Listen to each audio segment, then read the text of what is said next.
Hello everyone, I hope you are all fine and doing well in your life.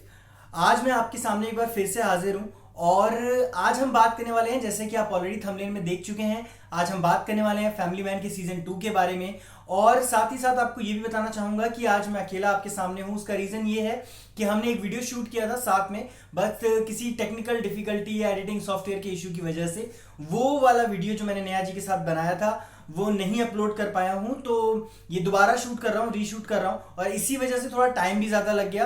तो खैर आखिर में तो आपके सामने आना ही है, और आपको वादा किया था हमने कि हम आपको बताएंगे कि सीजन 2 कैसा है, आपको देखना चाहिए नहीं देखना चाहिए। तो उस लिहाज से आज मैं आपको बताऊंगा कि सीजन 2 आपको देखना चाहिए या नहीं देखना चाहिए। सीजन 1 के जितने भी क्वेश्चंस थे उनके आंसर इसमें मिलते हैं नहीं मिलते हैं। अल कातिल का क्या होता है, जो कि मूसा है, मूसा जिंदा है या मर गया। और वो जो जिस हुक पर इन्होंने छोड़ा था कि जब ये सब वो भोपाल गैस की ट्रेजेडी को रिपीट करने वाले थे, तो वो चीज़ हुई है नहीं हुई है, क्यों श्रीकांत तिवारी ने जॉब छोड़ दी और क्यों अब वो एक कॉर्पोरेट सेक्टर में जाकर के काम कर रहे हैं, इन सारे सवालों के जवाब आपको इस वीडियोस में मिलेंगे। और साथ में साथ आपको ये भी पता चलेगा कि सीजन 3 आएगा कि नहीं आएगा।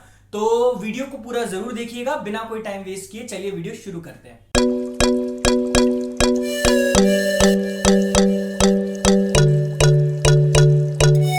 जैसा कि मैंने आपको बताया, मैंने सीजन 2 देख लिया है, और इतनी बात जरूर कहना चाहूंगा कि सीजन 2 का एक जिंक्स चला आ रहा था कि जैसे सेक्रेड गेम का सीजन 2 आया, फिर मिर्जापुर का सीजन 2 आया, उसके बाद आप ऐसा समझते हैं कि यार जो सीजन 2 बनता है वो सीजन 1 से बेटर नहीं हो सकता, क्योंकि एक्सपेक्टेशन सेट हो जाती हैं। आपको ऐसा लगने लगता है कि आपने जो कुछ भी देखा है उससे बेहतर आपको नहीं मिला है। जब कोई नई चीज आती है तब आपको ऐसा नहीं लगता। आप पहली बार कोई चीज देख रहे होते हैं, या तो आपको अच्छी लगती है, आपको बुरी लगती है। यहां पर अगर मैं बताना चाहूं तो फैमिली मैन का जो सीजन 2 है उसने बहुत हद तक अपनी एक्सपेक्टेशन को लिव अप किया है। अगर मैं वन बाय वन आपको बताऊं तो सबसे पहले मैं आपको बताना चाहूंगा कास्ट के बारे में। कास्ट में जो मेन मेन नाम है, जैसे कि सबसे पहले अगर मैं बात कर लूं मनोज वाजपेयी की, तो मनोज वाजपेयी ने ऑब्वियसली बहुत अच्छा काम किया है। इसके बारे में अगर मैं आपको बताऊंगा तो आगे थोड़ा उनके परफॉर्मेंसेस के बारे में जब बात करेंगे तब बात करेंगे। हम सब जानते हैं एक कैरेक्टर वो प्ले करते हैं श्रीकांत का। उसके बाद अगर हम प्रियामणि की बात कर लें, सुचित्रा का कैरेक्टर प्ले करती हैं। एक और सबसे मेन कैरेक्टर में आते हैं सारे भास्मी, जो कि जेके का कैरेक्टर प्ले करते हैं। फिर सनी हिंदुजा हैं। उसके अलावा श्रेया धनवंतरी का भी एक छोटा सा रोल है, और इसके अलावा अगर मैं बताऊं आपको शरद केलकर भी एक छोटे से रोल में दिखते हैं।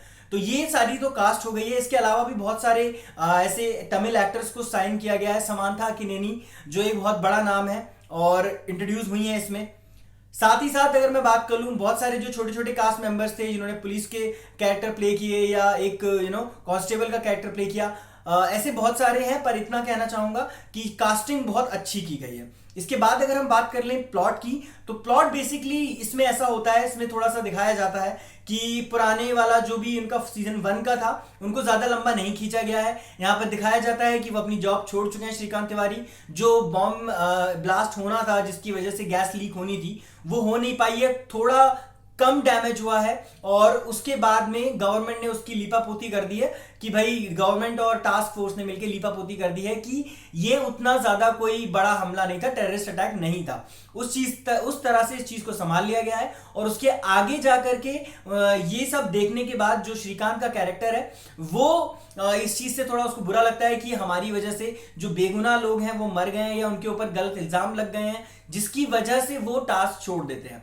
उसके बाद एंट्री होती है तमिल रिबेलियन ग्रुप की, जिसमें समांथा जो कि रज्जी का कैरेक्टर प्ले करती हैं उनकी एंट्री होती है। यहां पर एक लाइन दिखाई गई है कि श्रीलंका का, इंडिया का, उसके अलावा पाकिस्तान का ये जो आपस में एक रेगुलेशन है कि इनके आपस के फॉरेन अफेयर्स कैसे चलते हैं, आपस में क्या संबंध है, क्या रिश्ते हैं, इस पूरी चीज को लेकर के एक प्लॉट बनाया गया है। और उस प्लॉट में अगर मैं आगे बात करूं तो थोड़ा सा एंड जो है यहाँ पर आईएसआई का आ जाता है। एक तमिल रिबेलियन ग्रुप है, वो अल कातिल का जो प्लान था वो फेल करने के बाद श्रीकांत को लगता है कि यार मैं ठीक तरीके से फेल नहीं कर पाया हूं, मुझे लोगों की जानें बचा सकता था मैं। जिसमें कि श्रेया धनवंतरी का जो कैरेक्टर है उसको पैर में थोड़ी प्रॉब्लम हो जाती है। Sunny Hinduja on the other hand वो थोड़े से डिप्रेशन में आ गए हैं और वो दोबारा से टास्क ज्वाइन नहीं करना चाहते हैं। तो ये सारी चीजों को देखते हुए जो हमारे श्रीकांत तिवारी हैं उन्होंने ये जॉब जो है वो छोड़ दी है।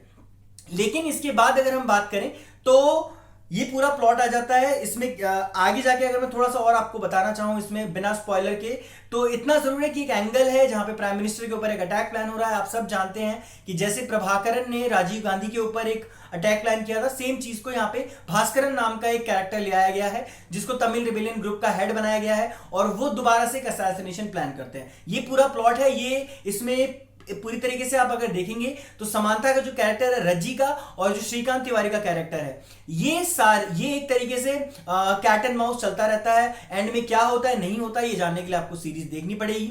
इसके बाद अगर मैं बात कर लूं परफॉर्मेंसेस की, तो आउट एंड आउट एक मैं शाउट आउट देना चाहूंगा पूरी टीम को कि बहुत अच्छा परफॉर्म किया है। एक एक कैरेक्टर, चाहे वो कांस्टेबल के रोल में हो, चाहे वो असिस्टेंट पुलिस जो होते हैं उनके साथ में उनके लिए हो, क्योंकि चेन्नई का बहुत सारा बैकड्रॉप दिखाया गया है, तो चेन्नई के जितने भी एक्टर्स को कास्ट किया गया है, अच्छी बात यह है कि वहीं के एक्टर्स को लिया गया है। कोई ऐसा नहीं किया गया कि किसी भी एक्टर को ले लिया गया और बाद में उससे वहां की लैंग्वेज बुलवा दी गई, तो वो एक अच्छी चीज है। वहीं के एक्टर्स को लिया गया है, सबने बहुत अच्छा काम किया है। अगर मैं थोड़ा सा शाउट आउट देना चाहूंगा तो सबसे पहले शाउट आउट देना चाहूंगा मैं समांथा केनिनी को। समांथा ने जो कैरेक्टर प्ले किया है रजी का, बिलीवेबल लगती है, जिस भी फ्रेम में आती हैं, जैसे भी आती हैं, हर वक्त उनको देख के आपको लगता है कि ये रज्जी ही हैं। रज्जी की स्किन में वो इतनी अच्छी तरह से ढल चुकी हैं कि कभी भी आपको ऐसा नहीं लगेगा कि आपके सामने एक ग्लैमरस दीवा, जो उनका एक इमेज है साउथ में, वो वैसा कभी नहीं लगेगा। आपको हमेशा लगेगा कि एक कहानी के साथ जुड़े हुए हैं,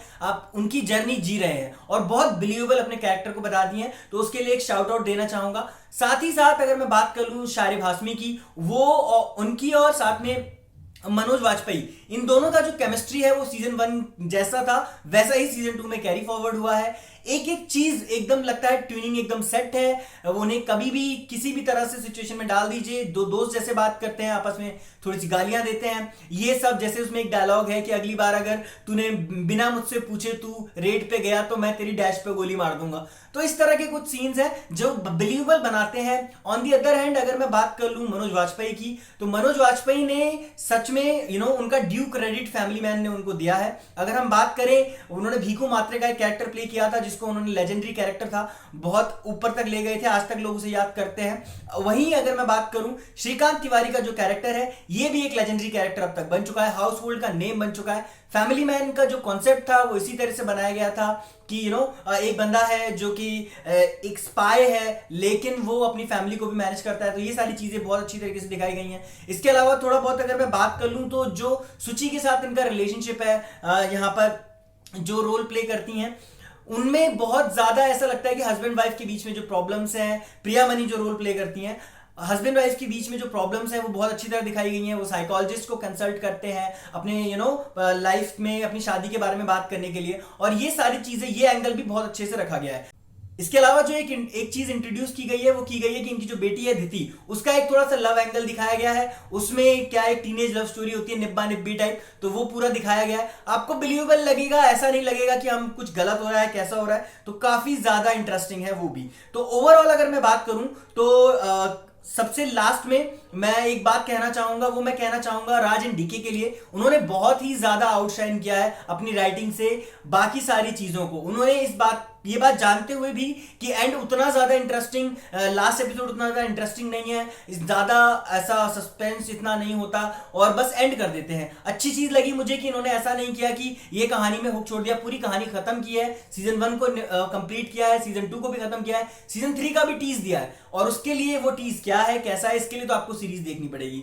तो ओवरऑल अगर मैं बात करूं तो ये पूरा का पूरा सीजन आपको एक बार, अगर आपने फैमिली मैन 1 नहीं देखा है तो आप फैमिली मैन 1 भी देखिए, 2 भी देखिए, और आपको बहुत पसंद आएगा। अगर थोड़ा बहुत गालियों से एडजस्टमेंट कर सकते हैं तो आप फैमिली के साथ भी देख सकते हैं। बहुत ज्यादा नेचुरल आपको एक चीज मिलेगी, एक ऑर्गेनिक चीज मिलेगी, जहां पे हर एक एक्टर अपनी एक्टिंग को इस तरह करता है जिससे कि आपको ये लगेगा ही नहीं कि आप एक सीरीज देख रहे हो, आपको ये लगेगा कि सच में कोई रियल लाइफ की स्टोरी चल रही है। तो इस चीज के लिए शाउट आउट देना चाहूंगा मैं राज एंड डीके को और पूरी प्रोडक्शन टीम को।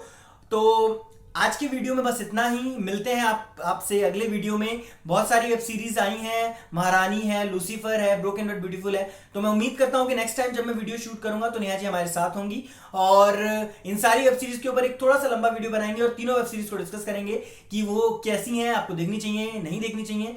टिल देन एक ही रिक्वेस्ट रहेगी, अगर आपको मेरा काम पसंद आता है तो प्लीज मेरे चैनल को सब्सक्राइब कीजिए, बेल आइकन प्रेस कीजिए और वीडियो को लाइक कीजिए, ज्यादा से ज्यादा कमेंट कीजिए। अगर आप ज्यादा कमेंट करते हैं तो वीडियो यूट्यूब ऊपर भेजता है और हमें वॉच आवर्स भी चाहिए गाइस, तो प्लीज पूरा वीडियो देखा करिए। सो अपने घर में रहिए, सुरक्षित रहिए, मास्क लगाइए, अपने फैमिली का ध्यान रखिए।